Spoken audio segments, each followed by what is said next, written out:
আসসালামু আলাইকুম ভিউয়ার্স, দেখুন আমরা পিভিসি সিলিং বোর্ডের কাজ করছি। আপনারা দেখছেন অনেক সুন্দরভাবে আমরা এখানে পিভিসি সিলিং করেছি। আপনারা দেখেন আমরা সাইড বর্ডারে পিভিসি প্যানেল দিয়ে করেছি এবং মাঝখানে আমরা পিভিসি 24 বোর্ডগুলো দিয়ে আমরা পিভিসি সিলিং করেছি এবং দুটি বোর্ড পর আমরা একটি করে লাইট ইনস্টল করেছি। আপনারা দেখছেন এটা মূলত আমাদের একটি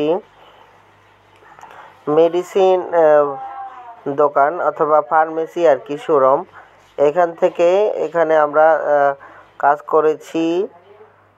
এটা দৈর্ঘ্য 30 ফিট এবং পাশে হলো 11 ফিট। এই সিলিংটি আমরা করেছি মাত্র 30,000 টাকার বিনিময়ে। আপনারা দেখছেন আমরা এখানে সাইড বর্ডারে পিভিসি প্যানেল দিয়ে করেছি এবং মাঝখানে পিভিসি সিলিং করেছি। আপনারা দেখেন খুবই সুন্দরভাবে আমরা এটি সাজিয়েছি।